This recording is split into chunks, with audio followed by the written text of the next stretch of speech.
that the Holy of Holies is really heaven on earth.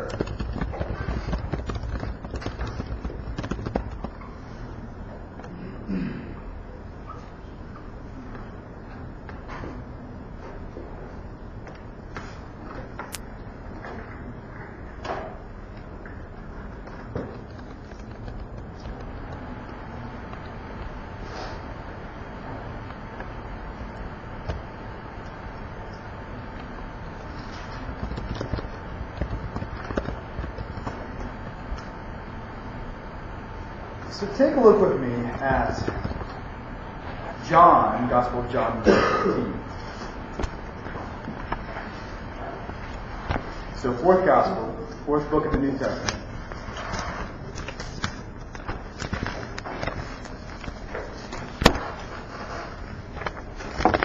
We'll take a look at John 1:1 first.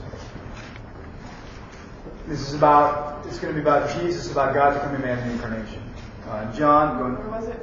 Let's start with John 1:1, but the key verse is going to be verse 14. So this is page number 83 in the New Testament. You can number start over if you have the Ignatius blue version. In the beginning was the Word, and the Word was with God, and the Word was God. Again, that word is logos. So when you hear people talk about logos as a really important Christian concept, it's right here. In the beginning was the Logos, and the Logos was with God, and the Logos was God. He was in the beginning with God. All things that were made through Him. Without Him was not anything made that was made. And in Him was life, and the life was the life of man, and light shining in the darkness. Verse 14. And the Word became flesh, and the Logos became flesh, and dwelt among us. That word dwelt could more literally be translated tabernacled among us. So here I am, John 1:14. Dwelt among us. So what this passage is dealing with is the eternal pre-existence of Christ as the Son of God, becoming man in the incarnation. In verse 14, and the Word, the Logos, which exists eternally with the Father, becomes flesh and dwelt among us. Tabernacle. In other words, now again, the earthly type prefigures the heavenly, the reality of the new. So the type in the Old Testament is always lesser than the reality in the new. So as God's presence was on Sinai, and God came down to the tabernacle and went with you and tabernacled among you, all the greater, God became man and dwelt among us in John 1:14. And again, dwelt literally is skenao, literally is tabernacle.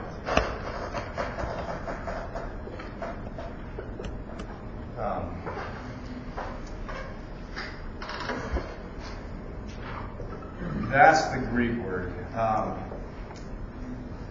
write this in English, you'd probably write it like this. Long E, and then that's probably with two O's. So the difficulty is that's an eta and that's an omega. We don't have those letters. So, but skenao literally means tabernacle. Drawing off the tabernacle imagery.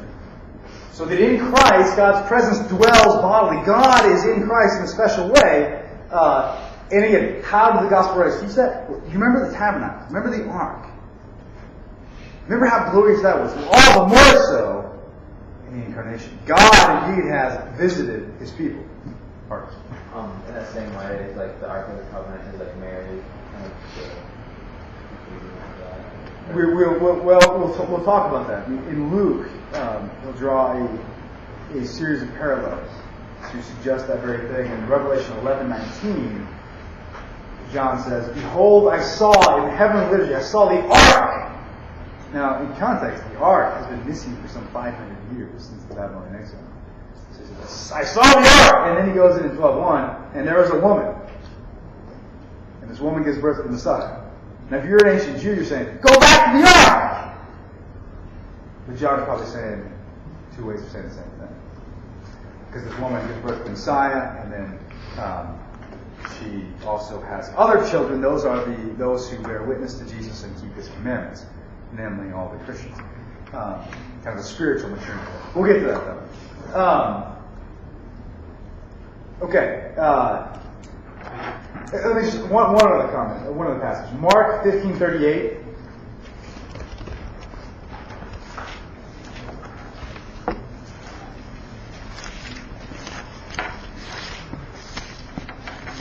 We can't unpack this entirely now, but let's just take a look at Mark 15:38.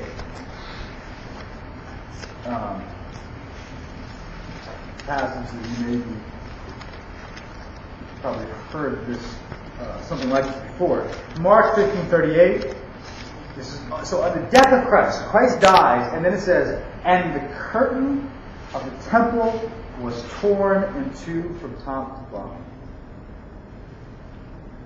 Now, given your knowledge now, what kind of imagery is he drawing on?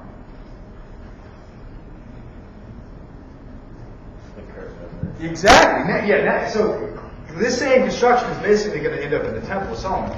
Now, with Christ's death, this is torn apart and the presence is bursted open. So now, and we'll talk about more what does that mean exactly. But now, in a way unknown hitherto, the presence is not simply accessible in the tabernacle, only for a few to enter, maybe once a year as it comes when you get to Leviticus, for various reasons. At that point, the high priest, once a year, with the blood of bulls, can enter the Holy of Holies. That's it. Now, at the death of Christ, the curtain is torn, symbolizing that now it's for all. Now it's for all. Okay, any questions?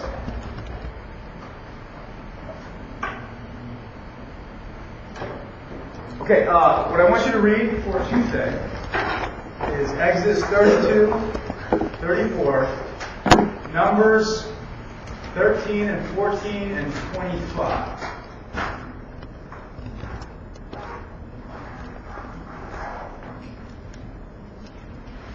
So Exodus 32 through 34 chapters. So Exodus chapter 32 and 34, Numbers 13 and 14, and then also Numbers chapter 25. So these are all chapters. All right, have a good weekend.